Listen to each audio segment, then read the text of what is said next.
কৃষ্ণ কৃষ্ণ শুধু শ্রী কৃষ্ণ, কৃষ্ণ বিনা কিছু না। এমন করে ডাকছিস কেন?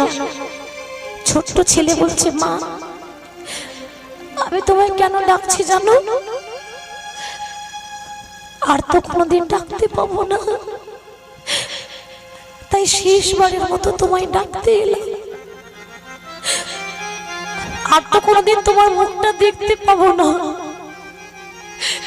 তাই শেষবারের মতো তোমার মুখটা দেখতে এলাম। খোকা, পাগল হয়ে গেছিস নাকি? আমার কথা বলতে নেই খোকা, তুই কোথায় যাবি? আমি সেখানে যাব যে জায়গা থেকে কেউ ফিরে আসে না, না ফেরার দেশ। মা কেন এসেছি জানো? আমি কিছু চাইতে এসেছি। তোমার কাছে দাঁড়িয়ে রইলাম, একটা ভিখারির মতো দাঁড়িয়েছি, তুমি আমায় খালি হাতে ফিরিয়ে দেবে না তো? বল তুই কি চাস? মা আমি একটা বিষয় চাই, কি জানো? সোনা দানা টাকা পয়সা কিছু চাই না, তুমি আমার পা থেকে মাথা পর্যন্ত সর্ব অঙ্গে রাম নাম লিখে দাও। বলতে পারো মা, এ জগতে কজন আছে যে মরার আগে রাম নাম লিখে মরতে পারে? লেখা তো দূরের কথা, বদনে উচ্চারণ পর্যন্ত হয় না। ভাবুন সেই মায়ের প্রাণে কতটা ব্যথা লেগেছে গো। 7 নাই 5 নাই, একটা আদরের ধন সে বিদায় নিতে এসেছে। মা মনে মনে চিন্তা করলো, হে ভগবান, ধন্য হয়ে গেলাম আমি, এমন সন্তান গর্ভে ধারণ করে যে সন্তানের জন্য আজ আমার 14 পুরুষ উদ্ধার হতে চলেছে।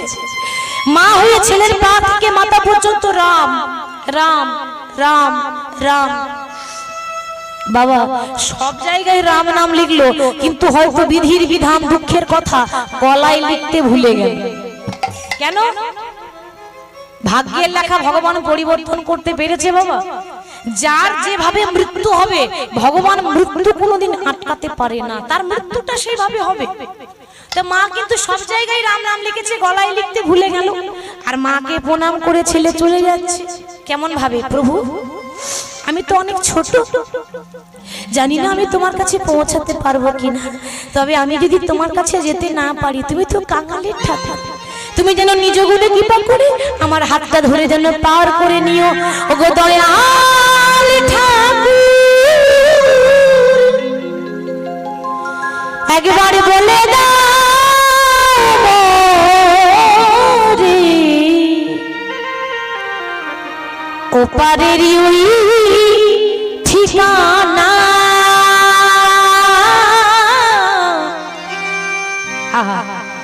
ওপারের ওই ঠিকানা।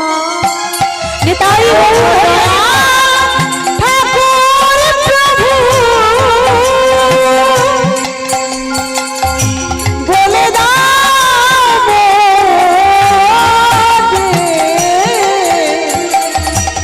ওপারের ওই ঠিকানা,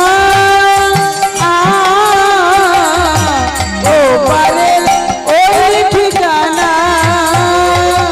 দয়াল ঠাকুর তুমি বলে দাও মোরে, ওই পারের ওই ঠিকানা, ওই পারের ওই ঠিকানা। ওগো দয়াল ঠাকুর তুমি বলে দাও মোরে, ও পারের ওই ঠিকানা, ও পারের ওই ঠিকানা। সেই পথ ধরে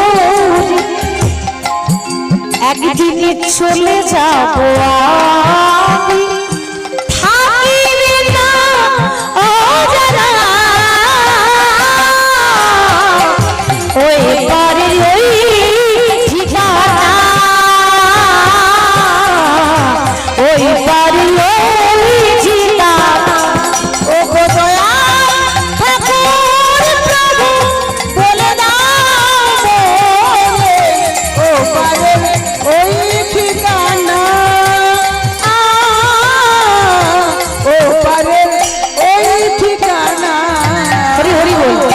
বাবা রাম নাম করতে করতে ওপারের ওই ঠিকানা খুঁজতে খুঁজতে ঠিকানা পর্যন্ত পৌঁছে গেল। ঠিকানা মানে আমাদের আসল ঠিকানা কোনটা বাবা? যেখানে আছি ওটা আমাদের আসল বাড়ি? বাসা বাড়ি দুদিনের জন্য এসেছি। হরি বল। আসল ঠিকানা যেখান থেকে এসেছি গোবিন্দের শ্রীচরণ। তা যেই না রামের সামনে গিয়ে দাঁড়িয়েছে, কিরকম ভক্তি দেখুন মায়েরা, মানে অস্ত্র নিয়ে দাঁড়িয়ে আছে, লড়াই করবে, কিন্তু অঙ্গে লিখেছে রাম রাম রাম। মনে মনে চিন্তা করছে কখন যে রামের হাতে মরতে পারবো। এই যখন রাম রাম করছে, রাম মনে মনে ভাবছে আহারে, যার জন্য এতক্ষণ অপেক্ষা করছিলাম সে এসেছে। বাবা এবার তরুণীকে বধ করার আগে আমি বিভীষণকে পরীক্ষা করে দেখতে চাই যে বিভীষণ আমাকে বেশি ভালোবাসে না নিজের ছেলেকে বেশি ভালোবাসে। অর্থাৎ আজকে যুদ্ধক্ষেত্রে যে ছেলেটা দাঁড়িয়েছে রাবণের ভাইপো কোন হিসাবে? না রাবণের ভাই বিভীষণ, বিভীষণেরই ছেলে তরুণী। তো বিভীষণকে ডাক দিয়েছে, বিভীষণ আগে প্রভু তুমি আমায় ডেকেছো? হ্যাঁ তোমায় ডেকেছি। শোনো তুমি একটা প্রশ্নের উত্তর দাও, আজকে যে 5 বছরের একটা ছেলে এসেছে আমার সঙ্গে যুদ্ধ করতে, তুমি শুধু বলে দাও যে ওর নাম কি, ওর ঠিকানা কোথায়, ও থাকে কোথায়, তুমি কি তাকে চেনো? বিভীষণ তো জানে না যে কে এসেছে, অনেকটা দূরে দাঁড়িয়ে আছে। দূর দৃষ্টিতে যখন দেখছে তার 7 নয় 5 নয় আদরের ধন খোকা দাঁড়িয়ে আছে, মনে মনে চিন্তা করছে হায় হায়, বিধাতা যেন এরকম দিন কোন বাবার জীবনে না আনে। কি গো বাবা, আমরা হলে কি করতাম আপনারা বিচার করুন। এ জগতে বাবা হলে কি বলতো? প্রভু তুমি আমাকে নিয়ে নাও, আমার সন্তানরা যেন ভালো থাকে, আমি মরে গেলেও হবে, আমার খোকারা যেন ভালো থাকে। কিন্তু দেখুন বাবা কাকে বলে, সে জানে যে যা কৃষ্ণ তাহা নাই মায়ার অধিকার। আমি যদি ছেলের মায়ায় পড়ে থাকি তাহলে আমার খোকা কবে ভগবানের চরণ পাবে?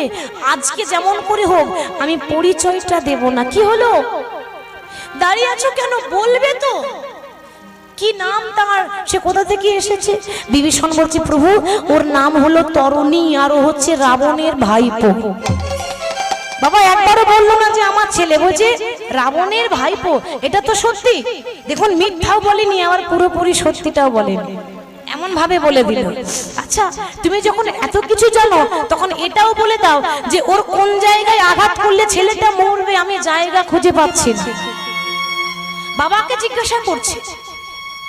বিভীষণ বলছে দয়াময় এ তোমার কেমন পরীক্ষা, তুমি তো সবই জানো, আর জেনে শুনি একটা বাবাকে এত বড় শাস্তি দিচ্ছ দয়াময়, তুমি জানতে চাও তো? বেশ, সব ছেড়ে যখন তোমার কাছে এসে দাঁড়াতে পেরেছি, আমার পৃথিবীর সব একদিক আর তুমি একদিক, জানতে চাও? শোনো, আজকে যে ছেলেটাকে দেখছো না সর্ব অঙ্গে রাম নাম লিখেছে, ওর সর্ব অঙ্গে রাম নাম লেখা থাকতে পারে, ভালো করে তাকিয়ে দেখো ওর গলাটা বাদ পড়ে আছে। তুমি যদি ওর গলায় আঘাত করো ছেলেটার সঙ্গে সঙ্গে মারা যাবে। ও মা, রাম আর দেরি করলো না। আচ্ছা আপনারা বিচার করুন, ভগবান কি জানতো না ছেলেটা কার? কি বাবা জানতো না? সবই তো জানে, শুধু পরীক্ষা। ওই যে বলেছে না, যে করে আমার আশ আমি তারই করি সর্বনাশ। হরি বলে। আজকে রামচন্দ্র দেরি না করে যেই না বাণ প্রয়োগ করেছে, বাণ তীব্র গতিতে ধেয়ে এসে এমন ভাবে লাগলো একদিকে মুন্ড কেটে পড়ে গেল, একদিকে দেহ কেটে পড়ে গেল। নিতাই গৌর হরি বল হরি বল। কিন্তু মুন্ড কেটে গেলে কি হবে? তখনও পর্যন্ত নাম ছাড়ে না। মুন্ডটা কেটে পড়ে গেল, তবু কাটা মুন্ড রামে রামে করে তবু কাটা মুন্ড রামে রামে করে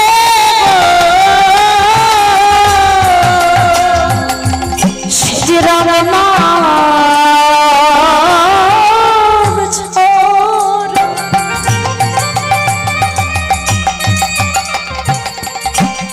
আরে কিছু জানে না আজ কাটা মুন্ড রামে রামে করে সে তো রাম নাম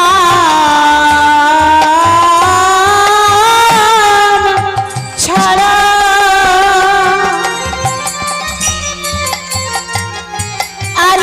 কিছু যা মেনা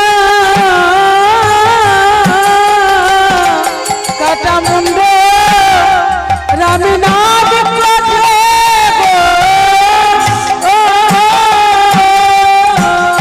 ছেলে কাঠমান্ডু যখন রাম রাম রাম করছে। আচ্ছা মা, আর কি কোনো বাবা থাকতে পারে? লক্ষ্য করুন ঘটনাটা, কোন বাবা থাকতে পারবে? বিভীষণ থাকতে পারছে না, কথা তো মুখে বলতে পারছে না, যেন নীরব হয়ে গেল, কিন্তু জোর জোরে কাঁদছে। রাম হাসতে হাসতে বলছে, কি হলো? আমি আঘাত করেছি তরুণীকে, যন্ত্রণাটা তোমার বুকে লাগছে কেন? তাহলে ওর সঙ্গে কি তোমার সম্পর্ক আছে? হরি বল। ভগবান হাসছে, ভক্তের দুঃখের দিন আর ভগবান হাসছে, তার হাসির পেছনেও কারণ আছে বাবা। বিভীষণ বলছে, প্রভু কেন আর দুঃখ দিচ্ছ? তুমি তো জানো যে সে কে, তুমি তো জানো সে আমার একমাত্র পুত্র তরুণী। বিভীষণ, তোমায় বড় কষ্ট দিয়েছি তাই না? বলো এবার তুমি আমার কাছে কি চাও? বেশ, তো কথাতে আছে না, দিয়ে ধন দেখে মন, কেড়ে নিতে কতক্ষণ। দিতেও বেশি টাইম লাগবে না, আর কেড়ে নিতেও বেশি টাইম লাগবে না। তার সন্তান নিয়েছে, তার পরিবর্তে কি দিয়েছে জানেন? বলো তুমি কি চাও? প্রভু কি আর চাইবো? একটা বাবার কাছে তার আদরের ধন চলে গেল। একটা বাবার কাছে মূল্যবান বস্তু কি হতে পারে বলো দয়াময়? আমি অন্য কিছু চাই না, এর পরও জনম বলে যদি কোনো জনম থাকে, আমার সন্তানকে এমন ভাবযোগ্য দেহ দিও যে তোমার সবার থেকে তোমার প্রিয় ভক্ত যেন হতে পারে। তথাস্তু, আশীর্বাদ করছি। এজন্যই হবে না, এর পরজন্মে আমি যখন কৃষ্ণ হব তখন তোমার সন্তান তরুণী হবে। আমার বৃন্দাবনের 24টা বন্ধুর মধ্যে সব থেকে প্রিয় বন্ধুর নাম হবে সুবল সখা। কৃষ্ণের প্রিয় বন্ধুকে অনেকে বলে সুদামা, সুদামার থেকে প্রিয় সুবল ছিল। সুবলটাকে বুঝতে পারলেন? এই তরুণী হচ্ছে সুবল। হরি বল। তাহলে আজকে ভক্তি জোরে 5 বছরের ছেলে ভগবানকে পেয়ে গেল, তাহলে আমাদের খোকাও নিশ্চয়ই ভগবানকে পাবে। কোথায় ছিলাম মনে আছে তো? না মনে রাখবেন, নাহলে সব ভুলিয়ে যাবে। ওরে বলবেন কি বললো বুঝতে পারলাম না। একটা তো একটা উদাহরণ, এগুলো জীব শিক্ষার জন্য উদাহরণ দিতে হচ্ছে। তা ছিলাম কোথায়? না ভক্ত জয়দেবের জন্ম হয়েছে, কিন্তু দুঃখের কথা জয়দেবের যখনই 4 বছর বয়স হলো অমনি জয়দেবের মায়ের হয়েছে একটা কঠিন রোগ, যক্ষা রোগ। যক্ষা মানে আগেকার দিনে টিবি রোগের ওষুধ ছিল না, এখন টিবি রোগীদের ওষুধ আছে, চিকিৎসা হলে ভালো হয়ে যায়। আগেকার দিনে এই রোগ হলে মরতে হতো, মৃত্যু ছাড়া আর কোনো পথ নাই। এমন অবস্থা, বিছানায় পড়ে আছে, শেষ দশা। হঠাৎ বামাদেবী দেখছে তার জয়দেব খেলা করতে গেছে, ছোট ছোট ছেলে মেয়েদের সঙ্গে খেলা করছে, জয়দেব বাড়িতে নেই। সেই সময় বামাদেবীর ভীষণ কষ্ট হচ্ছে বাবা। হঠাৎ করে তার স্বামীকে ডাক দিয়েছে, স্বামী। ভোজদেব গোস্বামী ছুটে এসে বলছে, বাবা ও বাবা তোমার কি হয়েছে? তুমি আমায় বলো, তোমার কিছু লাগবে আমি এনে দেব। আর তো কিছু নেই চাওয়ার মতো, তোমার কাছে যে চাইবো ভগবান সেই সময়টা আমার দিল না। তবে একটা কথা, তুমি আমার হাতে হাত রেখে প্রতিজ্ঞা করো। কি প্রতিজ্ঞা জানো? আমার যদি কিছু হয়ে যায়, আমি যদি মারা যাই, তুমি কথা দাও স্বামী তুমি দ্বিতীয় সংসার করবে না।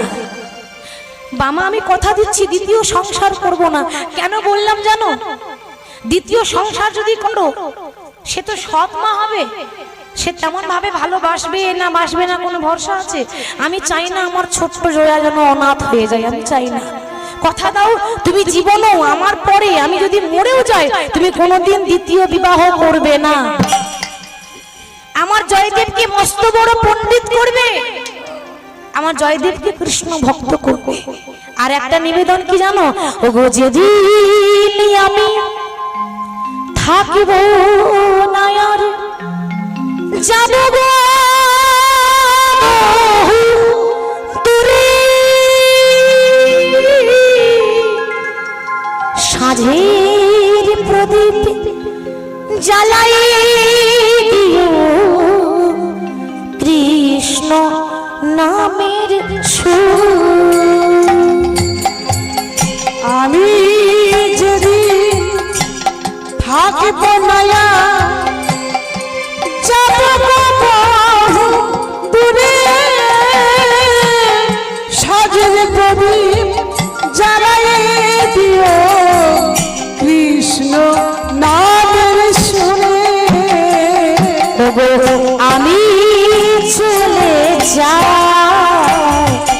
শুধু বলে যা ওগো আমি চলে যাই শুধু বলে যাই ওগো আমি চলে যাই শুধুই বলে যা ওগো আমি চলে যাই শুধু বলে যাই ওগো আমি চলে যাই শুধুই বলে যা ওগো আমি চলে যাই শুধু বলে যাই আমি চলে যাই শুধুই বলে যাই ওগো আমি চলে যাই শুধুই বলে যাই শেষের দিনে রাঙা চরণে পাই যেন ওগো আমি চলে যাই শুধু বলে যাই আমি চলে যাই শুধুই বলে যাই আমি চলে যাই শুধু বলে যাই বলতে না বলতে স্বামীর বলে শাখা সিঁদুর নিয়ে স্বামী সোহাগিনী হয়ে শেষ নিঃশ্বাস ত্যাগ করলো। ওমা, শাখা সিঁদুর পরে স্বামী সোহাগিনী হয়ে মরা বহু ভাগ্যের ব্যাপার। স্বামীর কোলে মাথা দিয়ে সিঁদুর পরে শাখা নিয়ে মরা এ বহু ভাগ্যের ব্যাপার। যেই না বামা দেবী শেষ নিঃশ্বাস ত্যাগ করলো, অমনি ভোজদেব ওর স্বামী চিৎকার করে বলে উঠলো, বাবা না না, তুমি আমায় ছেড়ে যেতে পারো না। যেদিন আমি তোমাকে বিবাহ করে নিয়ে এসেছিলাম তুমি আমায় বলেছিলে, স্বামী আমি সারা জীবন তোমার পাশে থাকবো। তাহলে বলতে পারো কেন কেন তুমি মাঝপথে আমার হাতটা ছেড়ে দিয়ে চলে গেলে বাবা? আমি তো জীবনে কোনো কিছুর ত্রুটি রাখিনি। আমার যতটা সামর্থ্য আমি তোমায় ভালো রাখার চেষ্টা করেছি। পাড়ার কয়েকজন জয়দেবকে ডাকতে গেছে। জয়দেব তো 4 বছরের ছেলে, এখনো জ্ঞান হয়নি, 5 বছর পর্যন্ত হয়নি, 4 বছরের বালক।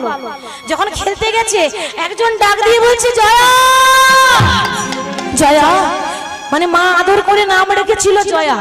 ওরে জয়া, ওরে দেখে যা, ওরে তোর মা সারা জীবনের মতো ঘুমিয়ে গেছে। বাবা, ওইটুকু ছেলে মায়েরা সে কি জানে সারা জীবনের মতো ঘুম কাকে বলে? জানবে? 4 বছরের ছেলে ঘুমিয়ে গেছে, সে কি? ছুটতে ছুটতে যেই না এসেছে দেখছে কেউ বাঁশ কাটছে, কেউ দড়ি পাকাচ্ছে। কেন? সাজাতে হবে না?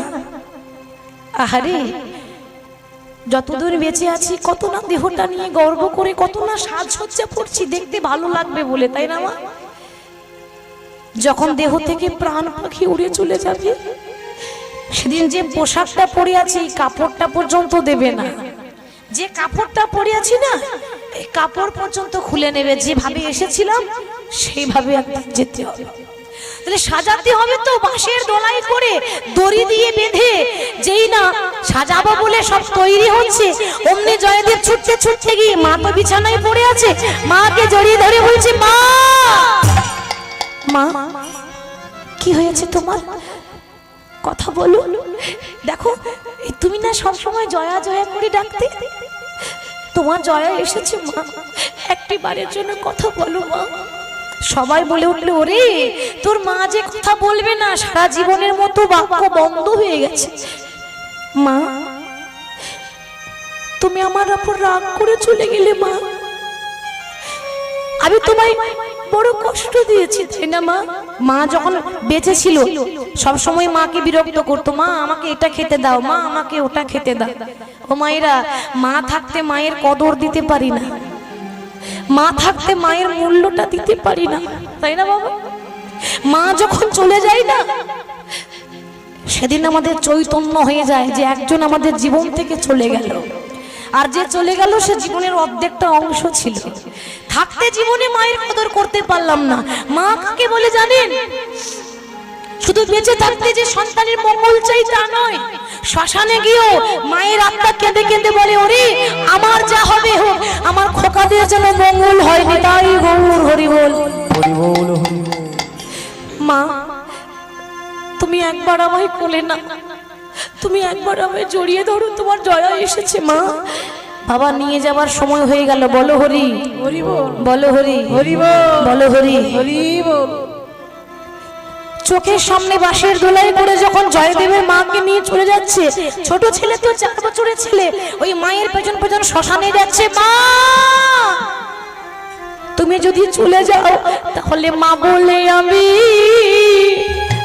কারে বা ডাকবো, মা বলে আমি কারে বা ডাকবো, মা বলে আমি কারে বা ডাকবো, মা বলে আমি কারে বা ডাকবো।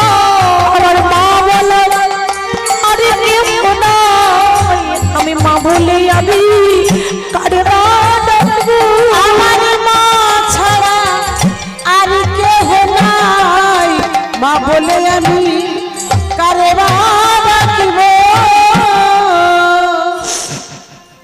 জয়দেব যখন শ্মশানে যাচ্ছে বাবা, জয়দেবের মা ভোজদেব গোস্বামী বলছে জয়া ওরে যাস না, ওরে যাস না পাগল, ওরে তোর মা পরলোকে যাচ্ছে। পরলোক বলতে পারো বাবা, কোন রাস্তায় গেলে পরলোকে যাওয়া যায়? আমায় একটি বাড়ির জন্য বলে দাও, আমি সেই পথে যাব, কিন্তু আমি মাকে ছাড়া থাকতে পারবো না। পরলোকে যদি যেতে হয় আমি পরলোক যাব। চুপ কর, পাগল নাকি? পরলোক কারা যায় জানিস? যারা মারা যায় তারা পরলোকে যায়। তোর মা জীবনে আসবে না রে। ওরে আমি তো আছি, তোর মা নেই তো কি হয়েছে, আমি আছি। আমি তোর মাকে কথা দিয়েছি, তোর মায়ের শেষ ইচ্ছা আমি পূর্ণ করব।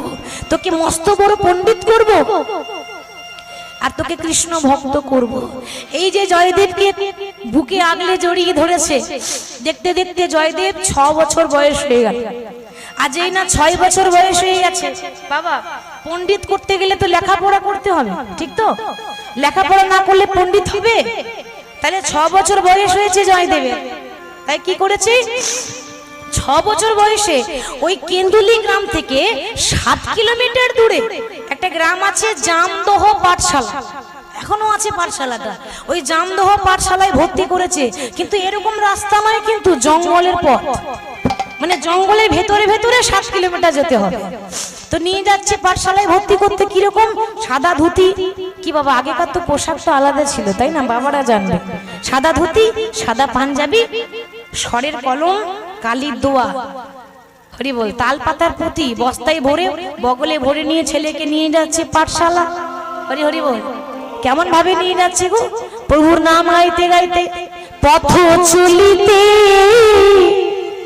কথা বলিতে, পথ চলিতে কথা বলিতে, পথ চলিতে কথা বলিতে, পথ চলিতে কথা বলিতে। তুমি গাহো গাহো গাহো কৃষ্ণ নাম মধুর নাম, তুমি গাহো গাহো গাহো কৃষ্ণ নাম মধুর নাম। তুমি গাহো গাহো গাহো কৃষ্ণ নাম মধুর নাম, তুমি গাহো গাহো গাহো কৃষ্ণ নাম মধুর নাম। পথ চলিতে কথা বলিতে, পথ চলিতে বলিতে, পথ চলিতে কথা বলিতে, পথ চলিতে কথা বলিতে, পথ চলিতে কথা বলিতে।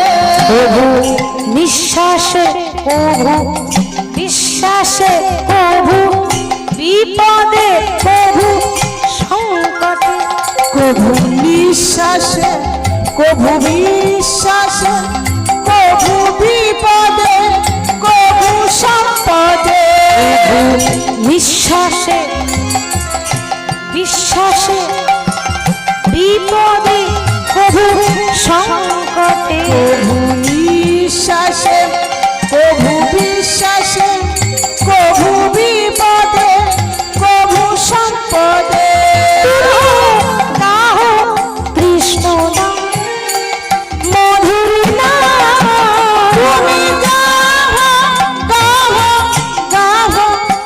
কৃষ্ণ না মধুর না পথ চলিতে কথা বলিতে নিতাই গৌর হরি বল, হরি বল। কথা বলিতে পথ চলিতে কথা বলিতে পথ চলিতে কথা বলিতে পথ চলিতে কথা বলিতে পথ চলিতে কথা বলিতে।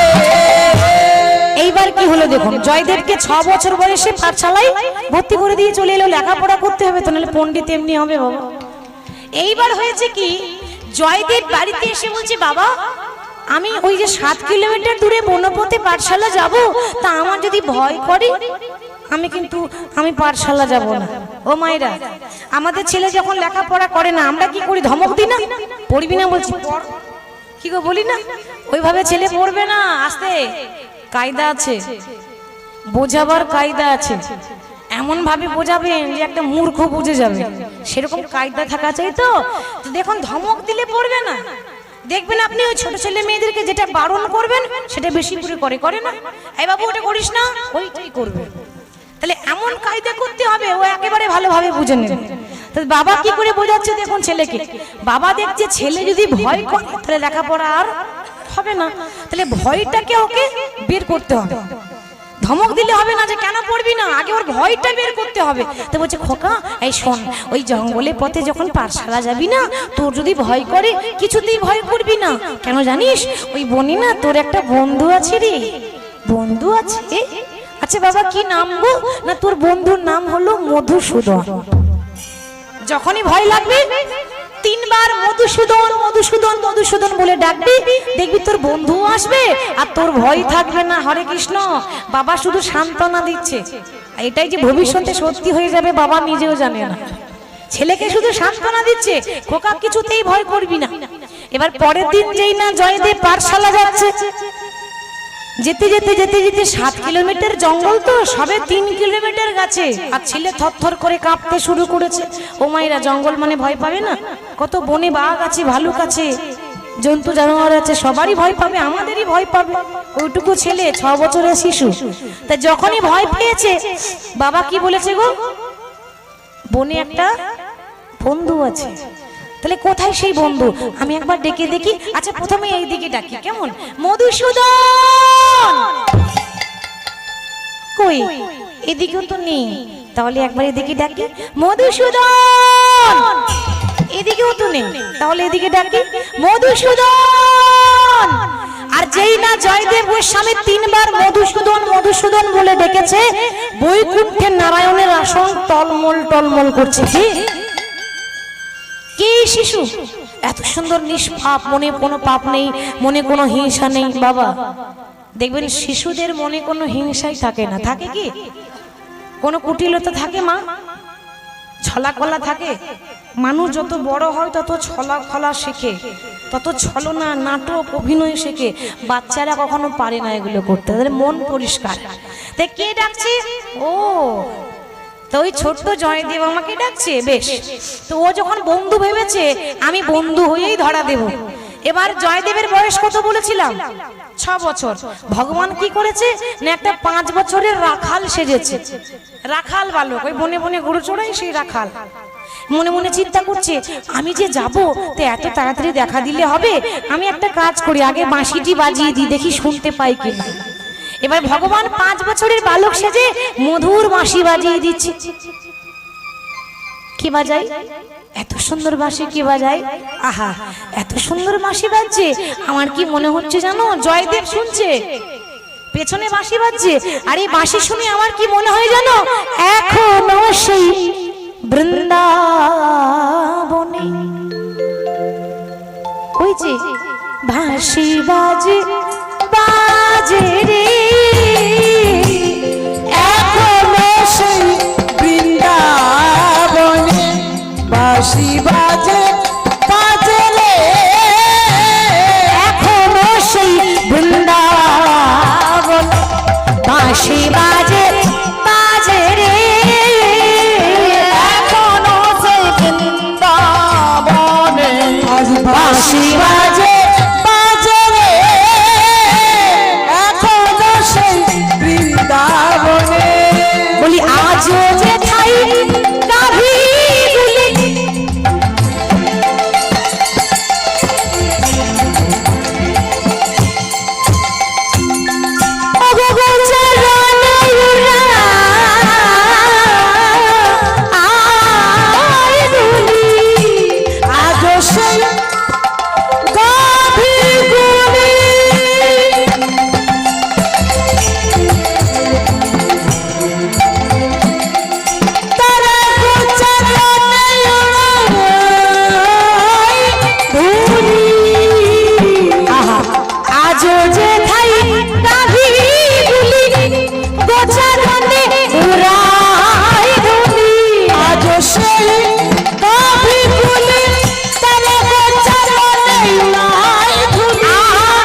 সখা সঙ্গে কোলা কুলে তারা নব সাজে রে সাজে রে এখনো সেই বৃন্দাবন বাঁশি বাজে বাজে রে এখনো সেই বৃন্দাবনে বাঁশি বাজে বাজে রে এখনো সেই বৃন্দা এখনো সেই বৃন্দা এখনো সেই বৃন্দাবনে।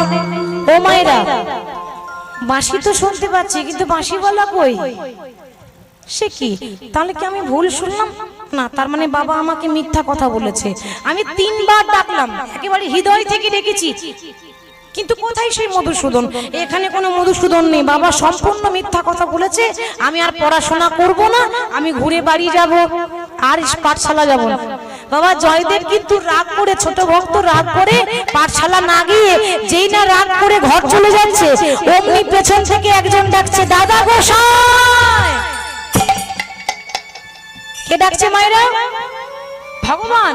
দাদা গোসাই বলে যেই না ডেকেছে, জয়দেব বলছে, এই ছেলে, এই তুই আমাকে দাদা গোসাই বললি না কেন? কেন বললি আমাকে দাদা গোসাই? বারে, তুমি আমার থেকে 1 বছরের বড় না, আমি তোমার থেকে 1 বছরের ছোট না, তো ওই জন্য তুমি আমার থেকে 1 বছরের বড় বলে আমি তোমাকে দাদা বলেছি। আর তুমি ব্রাহ্মণ ঘরে ছেলে, তো ওই জন্য বললাম গোসাই, দুইয়ে মিলে দাদা গোসাই। হ্যাঁ রে, তা তুই যে আমাকে দাদা গোসাই বলে ডাকলি, তা তুই আমাকে চিনিস? তুই আমাকে জানিস? হ্যাঁ চিনি। ভগবান মনে মনে ভাবছে, দেখো কাণ্ড।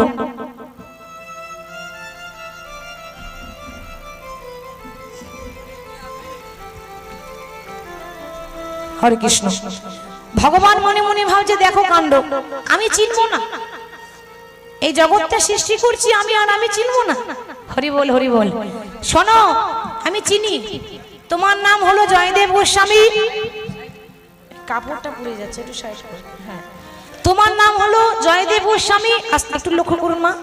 ভগবান বলছে, আমি জানি তোমার নাম জয়দেব গোস্বামী, তোমার বাবার নাম ভোজদেব গোস্বামী, তোমার মায়ের নাম বামা দেবী, আর তোমার বাড়ি হচ্ছে এই বীরভূম জেলার কেন্দ্রবিল্ল গ্রামে। এই ছেলে, তুই যে আমার সম্পর্কে এত কিছু জানিস, কিন্তু আমি তো তোকে চিনিই না। বাবা দেখেছেন, ভগবান একেবারে বাল্যরূপে লীলা করছে, আমি তো তোকে চিনি না। ভগবান বলছে, ও দাদা গোসাই, চিনবে কি করে? আমাকে তো এর আগে কোনোদিন ডাকইনি, দেখেছ তো, ডাকইনি তো, নাম জানবে কি করে? হ্যাঁ রে, হ্যাঁ রে, তুই আমার নাম যে বললি, তা তোর নাম কি? আমার নাম? দাদা গোসাই, আমার কোনো নাম নেই, তুমি একটা নাম দিয়ে দাও। ও, আমাকে নাম দিতে হবে? বেশ, শোন, একটু সোজা হয়ে দাঁড়া, তোকে যেমন দেখবো আমি তেমন নাম দেব। ও বাবা, ভগবান সোজা হয়ে দাঁড়াতে পারে মা? কি গো বাবা, পারে? সোজা হয়ে দাঁড়া যাই না বলেছে একেবারে। হ্যাঁ রে, তোর মা বাবা তোকে সোজা হয়ে দাঁড়াতেও শেখায়নি? ও দাদা গোসাই, কিছু করার নেই, অটোমেটিক হয়ে গেছে, সোজা করলেও সোজা হবে না। সবাই তো জানেন ভগবানের আরেক নাম বাঁকা শ্যাম, 3 জায়গায় বাঁকা, কোমরটা দেখবেন সবসময় এরকম হয়ে আছে, তাহলে এ সোজা হবে না। তুমি তাড়াতাড়ি আমার একটা নাম দিয়ে দাও। জয়দেব ভগবানকে দেখছে, আর 6 বছরের ছেলে ভগবানকে প্রথমবার নাম দিল। শোন, তোর কি নাম দিলাম জানিস? আজ থেকে আমি তোর নাম দিলাম ওরে নীল মাধব।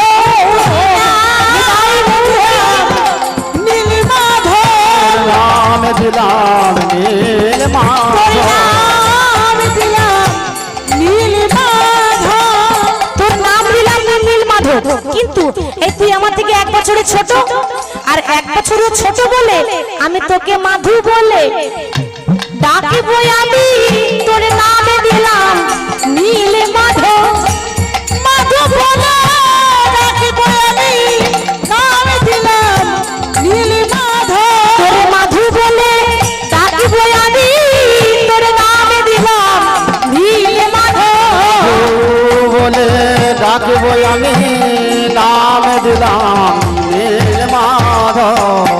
বাবা এইভাবে প্রত্যেকদিন কৃষ্ণের সঙ্গে ভক্ত জয়দেব দেখা করে। জয়দেব কিন্তু জানে না যে সাক্ষাৎ নারায়ণ, ভাবছি আমার নতুন বন্ধু জুটেছে, হরি বল। তাই বন্ধু রূপে প্রত্যেকদিন ভগবানের সঙ্গে দেখা করে। এবার দেখুন কি হয়েছে, একদিন বৃন্দাবনে রাধারানীর হয়েছে অভিমান, রাগ, মুখটা ঘুরিয়ে বসে আছে। কৃষ্ণ বলছে, কি গো রাধে, তুমি আমার সঙ্গে কথা বলছো না কেন? রাধারানী বলছে, ও বধূ, সত্যি করে বলো তো, এই তুমি প্রত্যেকদিন কার সঙ্গে দেখা করতে যাও? ভগবান বলছে এই মরেছি, একেই বলে নারী জাতি, সন্দেহটা যাবে না।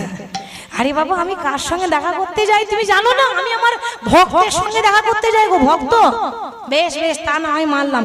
তো বলো সেই ভক্ত পুরুষ না নারী? কত প্রশ্ন দেখেছেন, ঘরে কত কৈফিয়ত দিতে হয়। হ্যাঁ, আরে বাবা পুরুষ পুরুষ, নারী নয়। তা আমার বয়সে ছোট গো, একটা 6 বছরের ছেলে। তা তুমি তো প্রত্যেক দিন যাও। ওই আমাকে তো নিয়ে যেতে মন চাই না। ও তুমিও যাবে? তা চলো। কিন্তু শোনো, আমার ভক্ত জয়দেব খুব চালাক, আর ও যা চালাক তুমি এরকম করে গেলেই তোমাকে চিনে ফেলবে, কারণ ও শাস্ত্র পড়ছে। ও যদি বুঝতে পারে লক্ষণগুলো, তাই তুমি এক কাজ করো, আমি 5 বছরের বালক সেজেছি, তো তুমি 4 বছরের বালিকা সাজো, তাহলে চিনতে পারবে না। এবং আমাদের রায়ধনী 4 বছরের বালিকা সেজেছে, কি সুন্দর একটা ঘাগরা পরেছে, নীল ওড়না নিয়েছে। মানে রাধারানী 4 বছরের বালিকা, ছোট্ট মেয়ে, আর গোবিন্দ 5 বছরের বালক। এই বলে দুজন হাতে হাত ধরে ওই জঙ্গলে দাঁড়িয়ে আছে, যে রাস্তায় পাঠশালায় পড়তে যায়। এবার যেই না তারা দাঁড়িয়ে আছে, জয়দেব পরের দিন এসে বলছে, হ্যাঁ রে মাধু, মানে 1 বছরের ছোট বলে মাধু বলে। দেখেছেন ভগবানকে আবার শাসন। মাধু, তুই আমার থেকে ছোট বলে তুই প্রত্যেক দিন আসিস, এই মেয়েটাকে কোথায় পেলি রে? ভগবান দেখছে এই মরেছে। আমি এবার বলবো কি করে যে এটা আমার রাধারানী? কি বাবা বলা যাবে? আমার ভক্ত জয়দেবের বয়স হচ্ছে সবে 6 বছর, আর একটা বালকের কাছে কখনো প্রেমের কথা বলতে নেই। তো ও বুঝবে না যে আমাদের সম্পর্কটা যে মধুর রসের সম্পর্ক, সেটা বুঝবে না। তা কি বলি, কি হলো মাধু, তুই প্রত্যেক দিন আসিস, ওই মেয়েটাকে কেন নিয়ে এলি? মেয়েটা কে রে? দাদা গোসাই, এটা না আমার বান্ধবী গো। বাবা, ওইটুকু ছেলে, তার আবার বান্ধবীও জুটে গেছে। হ্যাঁ রে, কোথায় পেলি? ভগবান মনে মনে চিন্তা করছে, বলতে পারছে না। দাদা গোসাই, তুমি তো জানো না, এই আমার বহু পুরাতন বান্ধবী। কি বাবা, ঠিক তো?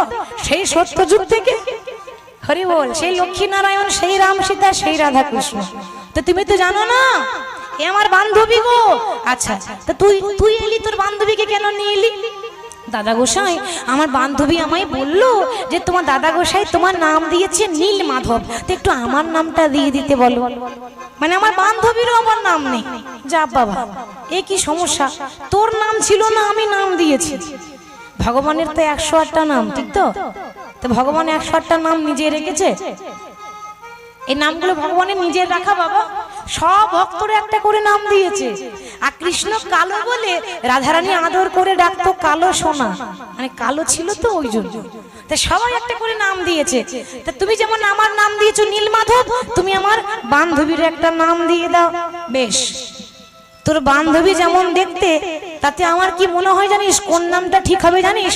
আজ থেকে তোর বান্ধবীর আমি নাম দিলাম ওরে মাধব প্রিয়া।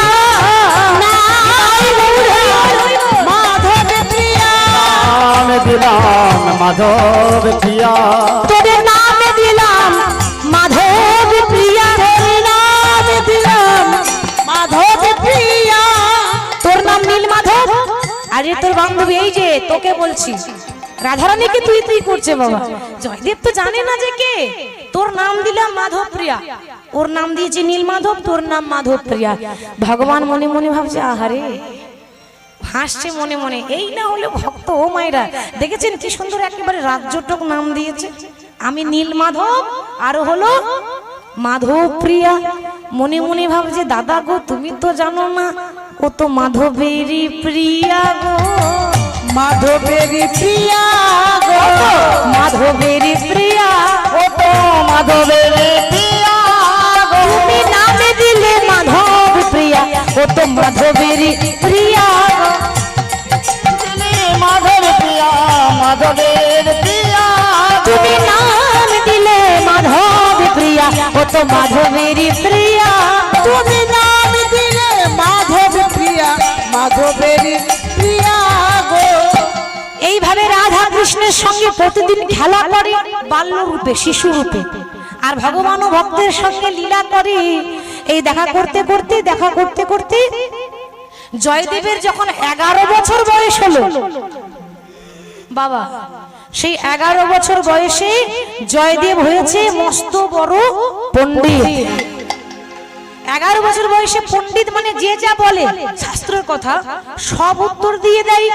কিন্তু এর পরে কি হলো দেখুন, সেই জয়দেব আস্তে আস্তে বয়স বাড়ছে, যেই না 16 বছর বয়সে হয়েছে অমনি জয়দেব হয়েছে রাস্তার পাগল। রাস্তায় পাগল দেখেছেন বাবা? রাস্তায় রাস্তায় ঘুরে বেড়ায় না, ঘুরে বেড়াই তো, ওই দেখবেন ছেঁড়া পোশাক পরে আপনি গালাগালি করুন সারাই দেবে না, ও তো পাগল। তা জয়দেব হয়েছে রাস্তায় পাগল আর ছেঁড়া পোশাক পরে ঘুরে বেড়াচ্ছে। অনেকে জিজ্ঞাসা করছে, হ্যাঁ রে আই পাগল, এই তোর নাম কি রে? আমার নাম, দেখুন এই আবার এমন পাগল যে বাজে কথা বলে না, একটা বাজে কথা নেই, গালাগালি নেই। হ্যাঁ রে তোর নাম কি রে? আমার নাম শুনবে?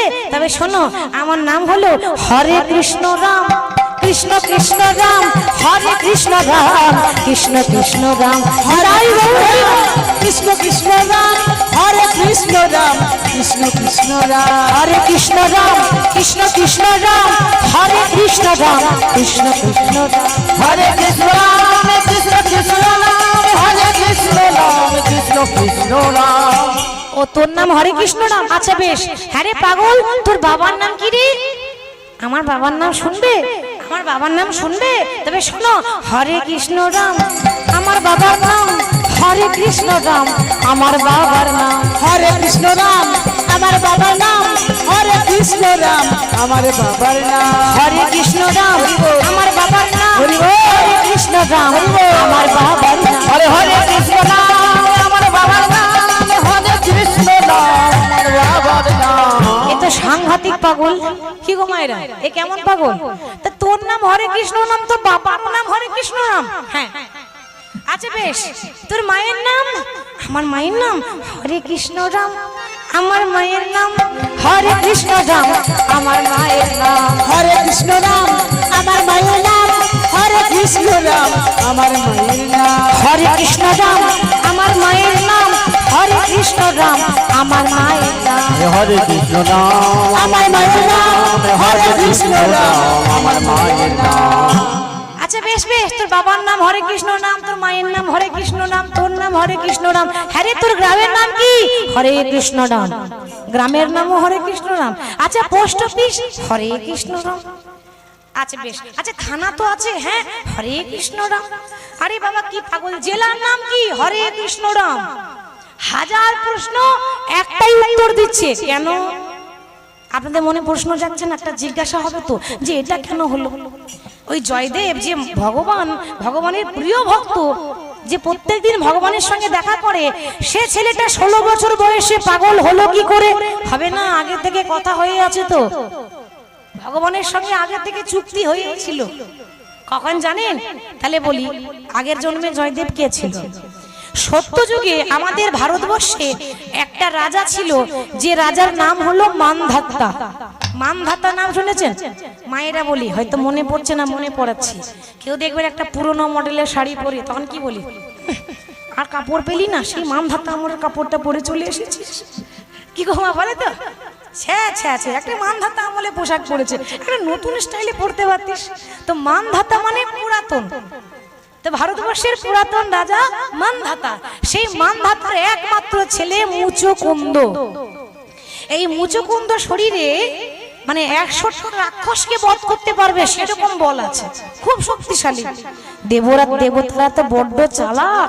দেবরাজ ইন্দ্র চিন্তা করছে, এই প্রতিদিন অসুরদের সঙ্গে লড়াই করি, তো ওই ছেলেটাকে তুলে নিয়ে এলে কেমন হয়, আমাদেরকে আর কষ্ট করতে হয় না।